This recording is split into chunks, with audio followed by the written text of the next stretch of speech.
Greetings to all. I'm Bahia Diefenbach, English Language Specialist at the Uzbekistan Scientific Practical Innovation Center. Today, this will be our subject of this session. First, let's start with some myths and misconceptions about English language writing. Good writers are born, not made. Incorrect. These are misconceptions. Good writers get it right the first time. Another misconception. The longer the words, the better they are. One more misconception. These are common misconceptions, common myth. The longer the writing, the better it is. Not at all.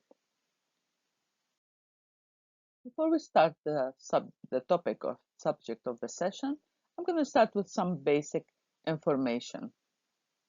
A simple sentence. What is a simple sentence? A sentence is a group of words that have a subject and a predicate, which is the verb, and it expresses a complete thought. Simple sentence is made up of only one independent clause. That's what we call simple sentence. An independent clause is a group of words that contain the subject and predicate, and it forms a complete thought when standing alone. The subject refers to someone or something. It could be in the form of a pronoun or a noun. The predicate refers, which is the verb, it refers to what the subject does or is. The predicate contains the verb or verbs. I am. So that makes up the sentence. The man studied. Now, when looking at the structure of an independent clause, it is helpful to think of all the elements of the subject separately from all the elements, as in here, of the predicate. Together, the subject and predicate, they form two basic and separate parts of each clause. Both the subject and the predicate can contain additional descriptive elements, such as adverbs, adjectives, prepositions, or other modifying phrases. Let's look at this one. The student, I add diligent to the subject, hard to the predicate. The diligent student at the library studied hard for the test on Friday. Let's look at this next one. The diligent student and his friends studied hard for the test and read. So we can have one verb or two verbs or more, and read a book. The student, his friend, and their classmates studied hard, read books, and took notes. All these are the subjects of these predicates. Okay? The basic form, the subject, is the part of the sentence that contains the noun or nouns, and the predicate contains the verb or verbs. Now that we have reviewed a little bit the basic grammar of a sentence, let's look at construction. Construction, no, I don't mean a construction site where they are building. I mean the construction of a sentence. Let's look at these two sentences. As you notice, I always like to add homonyms and homophones because the English language is full of those, like many other languages.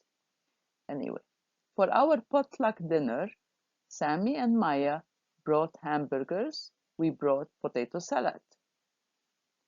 By the way, potluck dinner, this is a common thing in the States.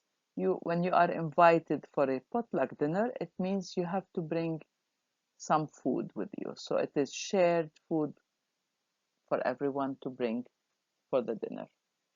The next sentence, The plants are beautiful because they vivify the living room. Okay, take a moment, look at this sentence and tell me the construction of this sentence, if it sounds and looks correct for you, and if it's not, please go ahead, take your time to make the proper corrections. If you need more time, please go ahead and pause your video before you continue. We are using the pause to make it more like we are face to face rather than virtual.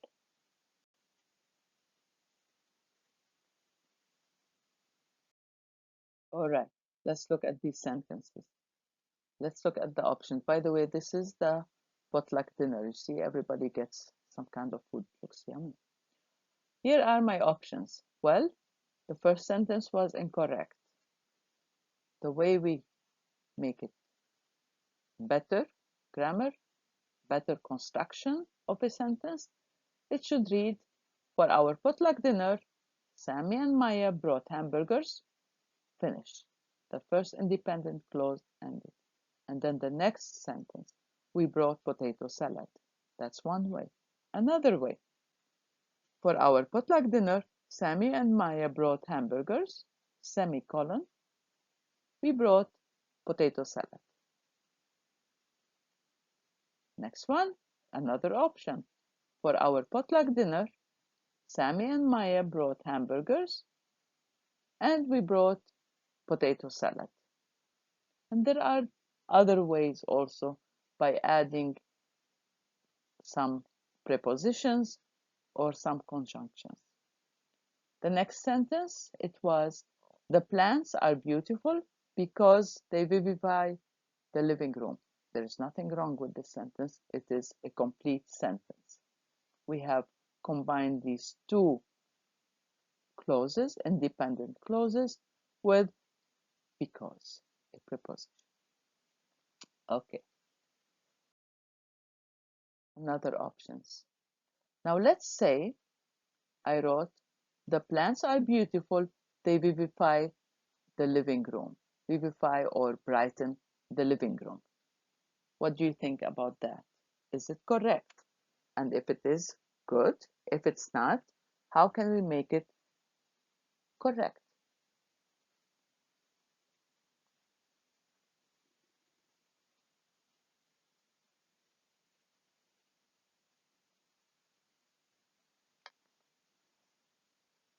Okay. Well, it has an incorrect construction. Another mistake, construction. We have two independent clauses, so we separate them with a period. The plants are beautiful. They vivify the living room. The plants are beautiful. They vivify the living room. You notice the pause between the two independent clauses. The plants are beautiful and they vivify the living room. Let's look at this example. The diligent student studied hard. His sister read a book. So I have a subject, predicate, which means I have first independent clause and then a second independent clause. I can say the diligent student studied hard. Finish and stop there. I can say his sister read a book. That's another independent clause. So it is a mistake in construction because as you notice here, there are no any punctuation or no prepositions here to separate these two independent clauses. What we call this is mistaken error. We call it run-ons.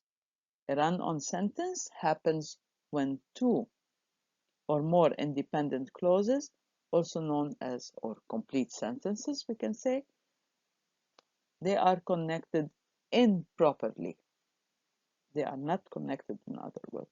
One type of this run-on sentence is called the fused sentence. It occurs when two or more sentences, see I have independent clause, independent clause. When these two or more sentences are fused. Fused, no, not this fused, but the fused, blended, or glued together without a punctuation mark to show the reader where to break while reading. Okay. For example, in this sentence here, we said we need a punctuation. So how about we use a comma? Let's look at the sentence again. The diligent student studied hard. His sister read a book. What do you think? We have here a break between the two sentences, and we have the first independent clause separated with a comma. Well, we cannot do. Okay, we went ahead and said let's use a comma. So we're going to use it. Here's the sentence. The diligent student studied hard. His sister read a book. I would like you to pause your video and think about it. Is this correctly constructed sentence? If yes, perfect. If it's not, please go ahead and write your suggestions to correct it. Pause your video to have more time. And there might be more than one way, by the way, to write this sentence.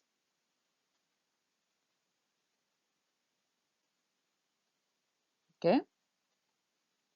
As you can see here, we have two complete sentences and they are separated by a comma. This is my first independent clause, that's my second one, and they are separated by a comma.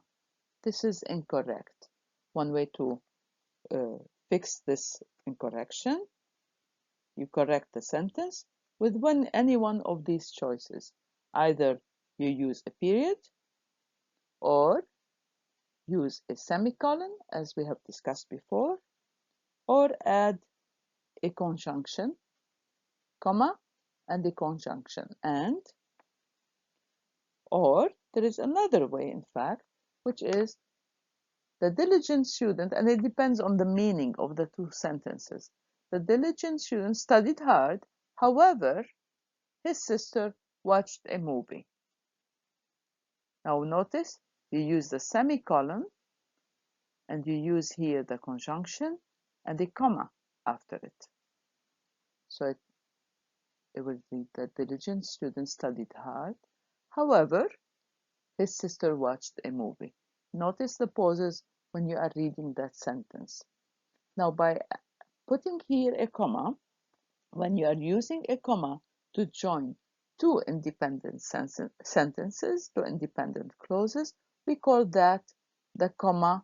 Did you figure that out? It is going to be the comma splice. We have discussed it before in the punctuation session. A comma splice. The splice means to unite. For example, here the two ropes. To unite, to join. In this case, comma is uniting and joining two independent sentences. That's why it's called comma splice. By the way, I want to get your attention. When I was typing the sentence, when I had the comma in between the two sentences, the system immediately gave me a grammar error. It says both clauses can stand alone. So a semicolon works best, and it gave me that option. Again, do not always remember, because we have seen previously where the computer is correcting my sentence and in the previous session, and it was not the correct suggestion because this is not what the sentence meant. So use always your judgment, be critical in your thinking when you are accepting any of the suggestions or not accepting them. So let's go back to our run-on sentences. A run-on sentence, let's do another example. This is a run-on sentence. She often watched TV when there were only reruns. I preferred to read instead. What do I have here? Again, I have two complete sentences, two independent clauses, and they are separated with a comma. So what do I have? Another comma splice. How do you correct it? Okay, As we said before, there are many options. I'm going to use the option here of using the semicolon or use the semicolon. She often watched TV when there were only reruns. Reruns, it means they're repeating the same program over and over, the same TV episodes. Anyway, she will often watch TV when there were only reruns. However, I preferred to read instead. Okay. Now, okay, here's a list of the most 100 popular conjunctions. As you can see here, we have several conjunctions. And what's the difference of conjunction and preposition? Okay. Preposition, simple preposition is a one word. Preposition could be two words, and this is called as, they call that, like for example here, the compound preposition. So you can say because, that's preposition, because of this, it's compound. Now some also, why do they call them here conjunctions? Conjunctions, let's see, they're defined as words that join words, clauses, or sentences together. Now prepositions are defined as expressing relations between parts of a sentence. You know what? Somehow there are sometimes several people say that they are interchangeable, while others say they're not. In any way, some people call them conjunction and prepositions. Some they say no, they are different. It doesn't really matter as long as you use them properly in constructing your sentences. I think that's what is very important for us. You can name them anything you want, conjunction or preposition, doesn't matter. This is being, in summary, run-ons could be called comma splices. This is where you have two independent clauses that are joined with a comma instead of a period or other options here. Or a fused sentence, that's a run-on also, mistaken construction, is when you squeeze together two sentences with no punctuation in between. Okay, so I have created this table here to present some kind of summary of what we talked about.